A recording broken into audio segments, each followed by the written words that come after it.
오늘도 우리 사는 이야기 찾아주셔서 감사합니다. 사연자분이 보내주신 이야기 시작해볼게요. 안녕하세요.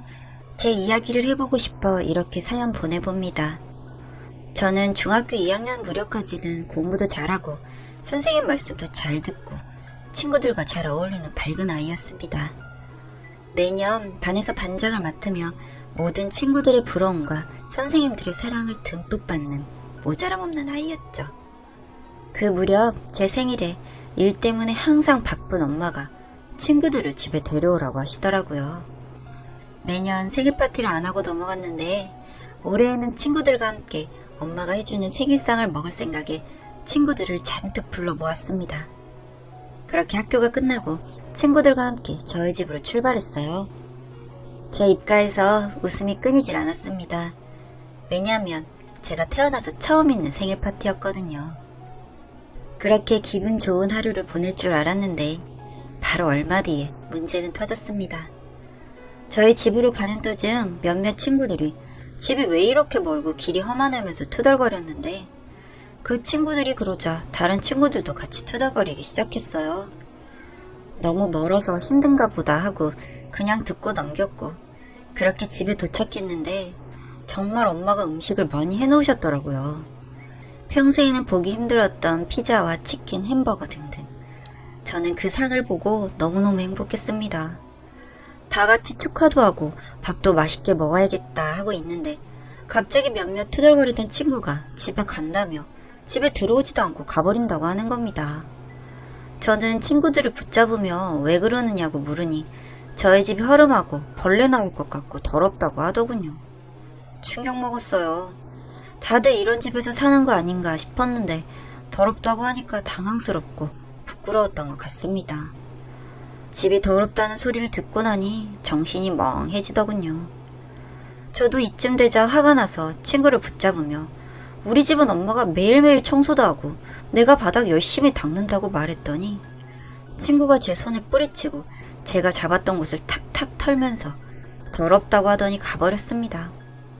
멍하니 몇몇 친구들이 가버린 곳을 쳐다보고 있었는데 장을 보고 온 엄마가 언제 왔냐고 하면서 방금 간 친구들은 벌써 먹고 갔냐고 물어보시더라고요. 그렇게 남아있던 몇몇 친구들조차 저희 엄마가 오자 눈치를 보다가 도망가 버렸습니다.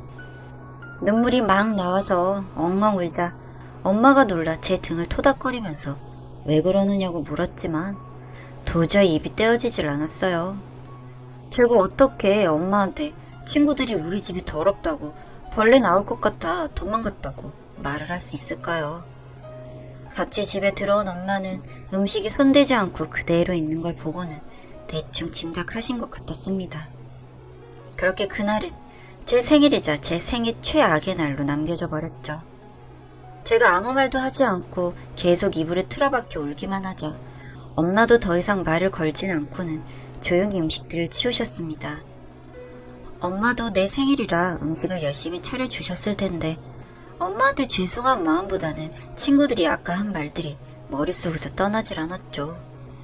그렇게 최악의 하루가 지나고 가고 싶지 않은 학교를 가 교실 문을 열었어요. 평소에는 반갑게 맞아주는 친구들이 오늘은 매섭고 차갑게 노려보며 자기들끼리 속닥거리며 저를 피하기 바빴습니다. 자리에 가서 앉자 기다렸다는 듯 어제 저에게 더럽다고 말했던 친구가 다가왔어요. 그 친구는 저를 비웃으며 자기네 부모님에게 제 얘기를 했다고 하면서 저랑 놀지 말라고 했다고 말하더라고요. 급이 맞게 끼리끼리 노는 거라고도 말해주더군요. 그리고 그 친구는 반 친구들에게 큰 소리로 제가 뭘 훔쳐갈지도 모르니 다들 자기 물건 잘 챙기라고 말했습니다. 저는 아무것도 훔치지 않을 것이고 괜한 소리로 반 친구들에게 거짓말하지 말라고 했지만 굉장히 마음이 아팠습니다. 제 마음이 아프단 말던 그 친구는 비웃으면서 제 말을 무시하고는 너 아빠 없지 않냐고 어제 다른 친구들에게 들었다며 가정교육을 운운했어요. 저는 아빠가 없는 게 아니라 돌아가신 거라고 말했지만 그 친구는 이미 제 말을 들을 생각도 없어 보이더군요.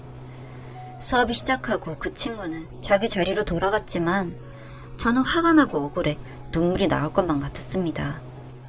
그 뒤로는 저를 따르던 친구들은 다 저를 떠나고 제가 친구들 물건을 훔치고 다닌다는 되지도 않은 헛소문이 돌면서 저는 반에서 따돌림을 받게 되었습니다. 그러다 보니까 은근슬쩍 저를 괴롭히는 친구들이 있었고 저의 학창시절은 엉망이 되어버렸어요. 수업 시간에 지우개 가루를 머리에 던진다거나 밥 먹고 있을 때 치고 간다거나 교실을 걸어 다닐 때 밀치면서 점점 괴롭힘의 수위가 높아져 갔습니다. 처음에는 하지 말라고 말도 해보고 화도 내보았지만 그만하기는커녕 점점 그럴수록 강도는 세졌고 툭툭 장난으로 친다는 게 아프게 때리고 몸 여기저기 멍이 들고 상처가 들기 시작했습니다. 그렇게 되니 제 성적은 바닥을 찍게 되었고 성격은 소심해지고 그러다 보니 친구들은 더욱 저를 피하는 악순환이 시작되었죠. 그런 나날들이 지속되다가 어느 날 엄마께서 결국 모든 사실을 알게 되었어요.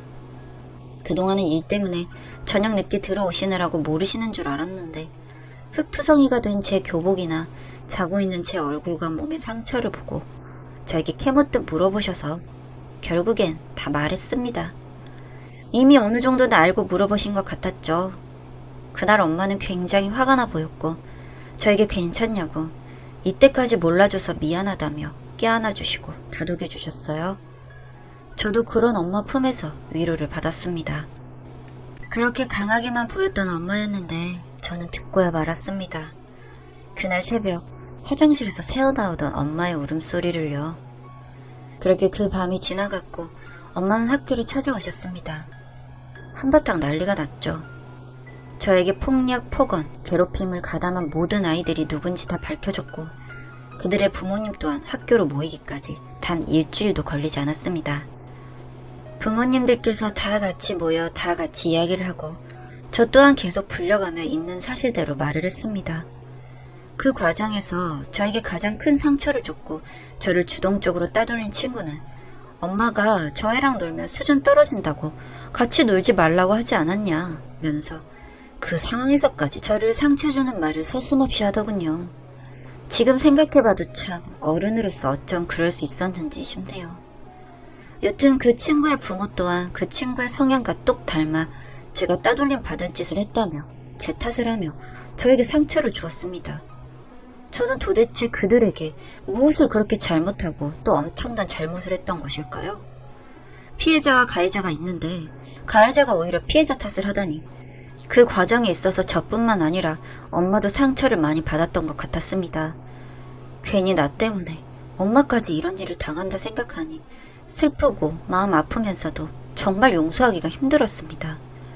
그래서 저는 그 아이에게 꼭 사과를 받아야겠다고 생각했고 가해자들과 가해자들 부모님, 학교 선생님들, 저와 엄마가 다 같이 모인 자리에서 제가 입을 열었어요.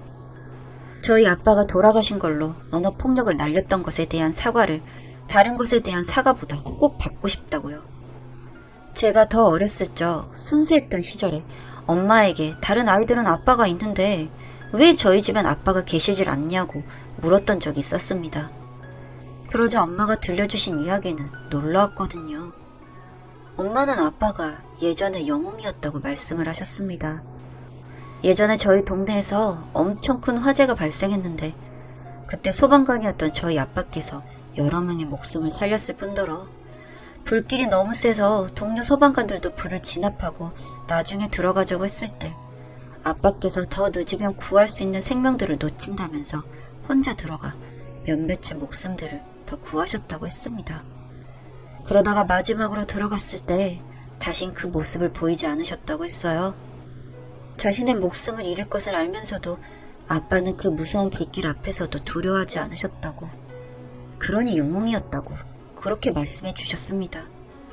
전 그 이야기를 잊을 수가 없었어요. 그렇게 멋진 사람이 나의 아빠라는 것이 정말 감사했죠. 그런데 이렇게 멋진 아빠를 둔 저에게 아빠가 아예 없는 것처럼 말을 한 친구에게 꼭 사과를 받고 싶다고 말을 했습니다. 그 친구는 자신과 무슨 상관이냐며 자기는 사실을 말했다며 정신 못 차리고 비아냥거리더군요. 그런데 갑자기 놀라운 장면이 제 눈앞에 펼쳐졌습니다. 그 이야기를 들은 그 주동적으로 괴롭힌 가해 학생 부모님이 갑자기 저와 엄마께 무릎을 꿇으며 연신 죄송하다고 말하며 눈물을 흘리시는 게 아니겠어요?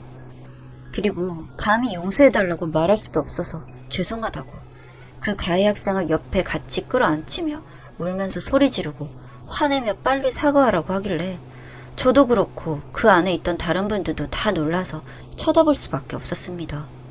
이분이 왜 이러시나 했죠. 그 친구도 자기 부모의 귀에 눌려 일단 무릎을 꿇고 앉았는데 영문을 모르겠다는 표정과 짜증난 표정이 섞인 얼굴을 하고 있었습니다. 그때 그 가해자 부모님이 이야기를 시작하셨습니다. 제 얘기를 들으니 예전에 집을 잠깐 나갔다 온 사이 불이 나 집에 혼자 있는 어린 가해 학생이 생각나 들어가 구하려고 했지만 불이 너무 세서 소방관들도 들어가지 못하고 제지당했다고 했습니다.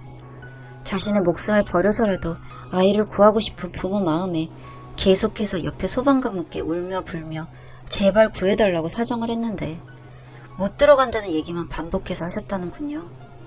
그래서 결국 정말 아이를 잃는구나 참담한 심정으로 그렇게 있는데 갑자기 다른 소방관분이 오시더니 집 호수를 물어보고는 그 뜨거운 불길 속에 들어가서 구해주셨다고 하는 겁니다. 그렇게 그분이 다시 그 불길 속으로 들어갔고 아이를 데리고 나와주셨다고요. 그 당시 경황이 없어 아이를 구해줘 감사하다는 인사를 나중에 드리려고 찾아갔는데 다른 생명을 더 구하시려다가 다신 돌아오지 못했다는 소식만 듣게 되었다고 했습니다. 그리고 그 딸아이가 그 가해 학생이라고요. 그 이야기를 듣는데 저 안마는 눈물을 흘릴 수밖에 없었습니다. 그리고 다른 분들도 다들 숙연한 분위기로 저희 모녀에게 죄송하다는 말만 반복하셨죠. 그 부모는 아이의 생명의 은인이었던 그분의 딸을 괴롭혔다는 사실을 알고 나니 정말 어찌해야 할 줄 모르겠다고 하시며 무릎을 꿇고 눈물을 흘리셨습니다. 그 친구는 뭔가 깨달은 표정으로 절 바라보았지만 전 왠지 그 순간 그 친구가 밉더군요. 한편으로는 다른 사람을 구하기 전에 나와 엄마를 생각해주지 그랬냐며 아빠에게 원망의 소리도 하게 되더군요. 이 세상은 아무도 아빠를 알아주지 않는다고요. 그날 이후 학교에서의 괴롭힘은 사라졌습니다. 그 가해 학생은 다른 곳으로 전학을 간다고 하더군요. 그리고 그날 이후 그 집 부모님은 저희 집에 자주 찾아오셨습니다. 엄마와 뭐라 하시는 것 같았는데 얼마 지나지 않아 저희 모녀는 이사를 가게 되었습니다. 정말 깨끗한 새 아파트로 말이죠. 이 일도 어느새 몇 년 전의 이야기가 되어버렸네요. 전 이제 생일 파티를 원하지 않는 나이가 되어버렸습니다. 정말 힘들게 엄마와 살아가야 했을 때 가끔은 그런 생각을 했습니다. 이렇게 힘들게 엄마와 나를 두고 왜 얼굴도 모르는 사람을 구하다가 돌아가셨는지 원망스러웠던 적이 있습니다. 아빠가 그렇게 목숨 걸고 가족까지 버리고 지켜낸 생명들은 우릴 모른다고요. 아니, 아빠를 모른다고요.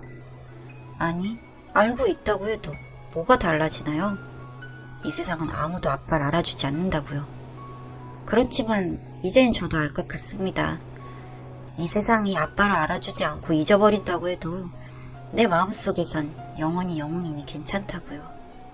제 가슴 깊숙이 아빠라는 영웅이 있어 이 세상 정말 열심히 잘 살아나갈 수 있다고요.